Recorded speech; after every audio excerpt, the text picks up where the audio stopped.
Assembly సమావేశాలు కొనసాగనున్నాయి. ఉదయం 9 నుంచి 10 గంటల వరకు ప్రశ్నోత్తరాల సమయం ఉంటుంది. ఇవాళ ల్యాండ్ టైటిలింగ్ చట్టం రద్దు బిల్లును సభలో చర్చించి సభ ఆమోదం తెలపనుంది. అలాగే ఎన్టీఆర్ హెల్త్ యూనివర్సిటీ పేరు తొలగించి వైఎస్ఆర్ పేరు పెడుతూ గత వైసీపీ ప్రభుత్వం తీసుకొచ్చిన చట్ట సవరణ రద్దు బిల్లుపై చర్చించి ఆమోదం తెలపనున్నారు. అలాగే గత ప్రభుత్వంలో ఎక్సైజ్ శాఖలో జరిగిన అవకతవకలపై ఇవాళ ప్రభుత్వం శ్వేతపత్రం విడుదల చేయనున్నారు.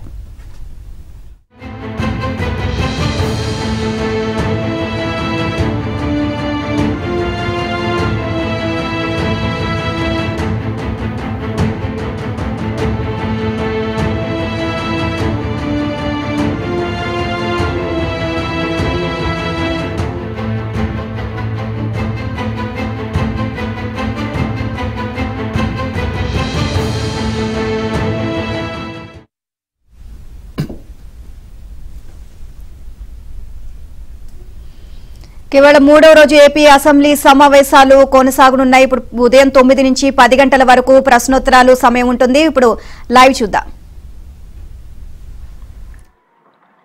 క్వశ్చన్ అవర్ స్టార్ట్ చేద్దామండి. ఫస్ట్ క్వశ్చన్ 5-6 మంత్రి గారు పవన్ కళ్యాణ్ గారు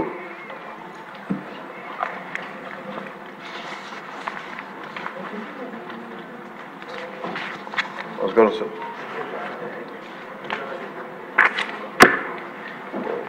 వచ్చిన ప్రశ్న ఇది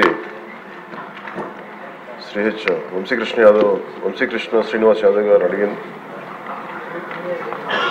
2 ప్రశ్నలు అధ్యక్ష. ఇది ఒకటి, విశాఖపట్నంలో కాలుష్య నివారణకు ప్రభుత్వం తీసుకుంటున్న చర్యలు, రెండవది అందుకు సంబంధించిన వివరాలు ఏంటంటే, విశాఖపట్నం ఆంధ్రప్రదేశ్ ఈశాన్య తీరంలో యారాడ కొండలు, సింహాచలం కొండలు మరియు కైలాసగిరి కొండల మధ్యలో ఉంది. దాని స్థలాకృతి లక్షణం కారణంగా దీన్ని తరచుగా బౌల్ ఏరియా అని పిలుస్తారు. ఈ కొండల కారణంగా శీతాకాలంలో ఉష్ణోగ్రతలు తక్కువగా ఉండటం వల్ల పరిశ్రమల నుండి ఉత్పన్నమయ్యే వాయు కాలుష్య కారకాలు వాతావరణంలో వ్యాపించకుండా భూమి ఉపరితలం మీదనే ఉండిపోతున్నాయి. గత కొన్ని దశాబ్దాలుగా విశాఖపట్నం గణనీయమైన పారిశ్రామిక అభివృద్ధిని చవిచూస్తుంది. ఇది పర్యావరణ మరియు కాలుష్య సమస్యలకు దారితీస్తుంది. ఈ నగరంలో ప్రధానంగా వాయు కాలుష్యం ఎక్కువగా ఉంది అధ్యక్ష. 1960 నుండి విశాఖపట్నం పోర్ట్ అథారిటీ, హెచ్పిసిఎల్ మొదలైన బహుళ రంగ పరిశ్రమల స్థాపన మరియు వృద్ధి ఈ నగరాన్ని భారతదేశ పారిశ్రామిక పటంలో ఒక ప్రధాన పారిశ్రామిక కేంద్రంగా చేసింది. పారిశ్రామిక వృద్ధి ఫలితంగా చుట్టుపక్కల వాతావరణంలో ధూళి కణాలు, సల్ఫర్ డయాక్సైడ్, నైట్రోజన్ డయాక్సైడ్ ఉద్గారాలు మరియు ఇతర కాలుష్య కారకాల సాంద్రత పెరిగింది. పరిశ్రమలు, ఇతర రంగాల నుంచి వెలువడే కాలుష్యాన్ని నియంత్రించేందుకు ఆంధ్రప్రదేశ్ కాలుష్య నియంత్రణ మండలి అనేక కార్యక్రమాలు, సమర్థవంతమైన చర్యలు చేపట్టి ఎప్పటికప్పుడు కార్యాచరణ ప్రణాళికలను రూపొందిస్తున్నది. ఏపీపీసీబీ యొక్క చొరవ నగరాన్ని సల్ఫర్ డయాక్సైడ్ మరియు నైట్రోజన్ డయాక్సైడ్ కాలుష్యం నుండి విముక్తి చేసింది. అయినప్పటికీ ధూళి కణాల కాలుష్యం ఒక సమస్యగానే మిగిలిపోయింది. 2009 సంవత్సరంలో కేంద్ర కాలుష్య నియంత్రణ మండలి సిపిసిబి విశాఖ నగరానికి సంబంధించి సమగ్ర పర్యావరణ కాలుష్య సూచిక సెపి స్కోరును 70.82గా లెక్కించి ఉండవలసిన ప్రమాణం 60 కంటే ఎక్కువగా ఉండడం వలన విశాఖపట్నంను తీవ్ర కాలుష్యం ఉన్న ప్రాంతంగా గుర్తించింది. కేంద్ర పర్యావరణ మరియు అటవీ మంత్రిత్వ శాఖ 13/1/2010 విశాఖపట్నం బౌల్ ఏరియాలో పరిశ్రమల స్థాపనకు మరియు విస్తరణకు మారిటోరియం విధించింది.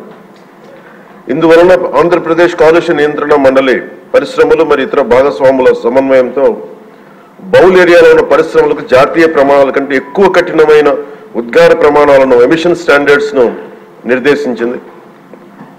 ఉదాహరణకు పార్టికులేట్ మ్యాటర్ PM10 యొక్క గాఢత అంటే మిల్లీగ్రామ్ పర్ మెట్రిక్ క్యూబ్, దాదాపు 50 మిల్లీగ్రామ్ పర్ మెట్రిక్ క్యూబ్ గా జాతీయ ప్రమాణం 150 మిల్లీగ్రామ్ పర్ మెట్రిక్ క్యూబ్ కంటే గాను SO2 లెవెల్ 5 mg, జాతీయ ప్రమాణం 25 mg కంటే నిర్దేశించడం అయింది. ఈ కఠినమైన నిబంధనల కారణంగా పరిశ్రమలు కాలుష్య నియంత్రణ వ్యవస్థను అప్గ్రేడ్ చేశాయి. మరియు గ్రీన్ విశాఖ కార్యక్రమం కింద విస్తారమైన గ్రీన్ బెల్ట్ ని అభివృద్ధి చేశాయి.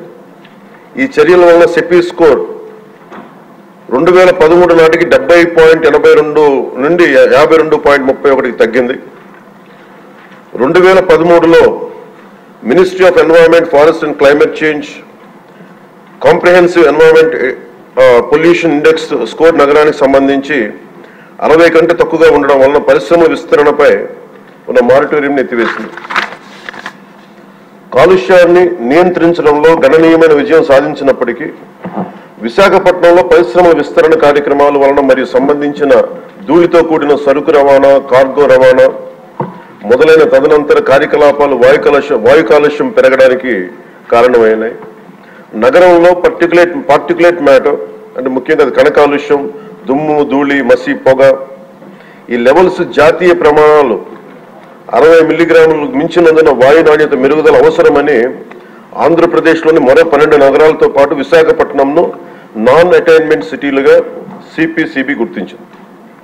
సిపిసిబి జీవీఎంసీ, జిల్లా పరిపాలన, రవాణా శాఖ, పరిశ్రమలు, పౌర సరఫరాల శాఖ వంటి సంబంధిత భాగస్వామ్య శాఖల సమన్వయంతో APPCB national clean air programme కింద నగరంలో వాయు కాలుష్య స్థాయిలను తగ్గించడానికి కార్యాచరణ ప్రణాళికను రూపొందించింది. ప్రభుత్వం సిపిసిబి, ఏపీపీసీబీ అన్ని భాగస్వామ్య శాఖలచే ఆమోదించిన కార్యాచరణ ప్రణాళిక అమలును నిశ్చితంగా పర్యవేక్షిస్తుంది. పరిశ్రమల నుంచి వెలువడే వాయు కాలుష్య ఉద్గారాలు, పరిశ్రమల కార్యకలాపాలు, పట్టణ అవసరాలకు సంబంధించిన సరుకు రవాణా నుంచి వెలువడే ఉద్గారాలను నియంత్రించేందుకు ఏపీపీసీబీ పలు చర్యలను చేపట్టింది అధ్యక్ష. అంతేకాకుండా పరిశ్రమలు ఉత్పత్తి చేసి వ్యర్థ జలాలను శుద్ధి చేయడానికి తగిన సామర్థ్యం కలిగిన ఎఫ్లూయెంట్ ట్రీట్మెంట్ ప్లాంట్లను ఏర్పాటు చేయడానికి ఏపీపీసీబీ పరిశ్రమలను నిశ్చితంగా పర్యవేక్షిస్తున్నది. విశాఖపట్నం నగరంలో ఉత్పత్తి అయ్యే మురుగునీటిని జీవీఎంసీ నిర్మించిన 5 మేజర్ సువేజ్ ట్రీట్మెంట్ ప్లాంట్స్ ని ఇక నేడు రెండో రోజు తెలంగాణ అసెంబ్లీ జరగనుంది. ఉదయం సభ ప్రారంభం కాగానే సభ్యులు అడిగిన ప్రశ్నలకు మంత్రులు సమాధానాలు చెప్పనున్నారు. స్వల్పకాలిక చర్చలో భాగంగా కేంద్ర బడ్జెట్లో తెలంగాణకు జరిగిన అన్యాయంపై చర్చ చేపట్టాలని స్పీకర్ను ప్రభుత్వం కోరే అవకాశం ఉంది. స్పీకర్ అనుమతి ఇస్తే కేంద్ర బడ్జెట్పై సభలో చర్చించే అవకాశం ఉంది. కేంద్ర బడ్జెట్లో తెలంగాణకు జరిగిన అన్యాయంపై సభలో తీర్మానం చేసే అవకాశం ఉంది. రేపు సభలో బడ్జెట్ను ప్రవేశపెట్టనున్నారు.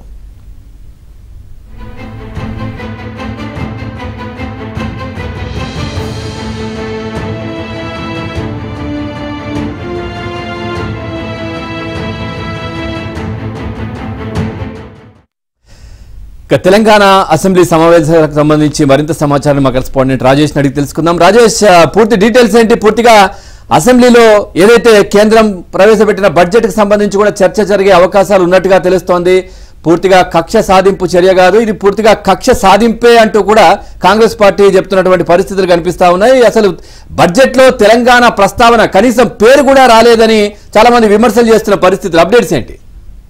Good morning Pawan. మొత్తానికి తెలంగాణ రాష్ట్ర రెండవ రోజు అసెంబ్లీ బడ్జెట్ సమావేశాలు మరి కాసేపట్లో ప్రారంభం కానున్నాయి. ఇవాళ తిరిగి ఉదయం 10 గంటలకి ఉభయ సభలు, ఇటు శాసనసభ అదేవిధంగా శాసన మండలిలు కూడా ప్రారంభమవుతాయి.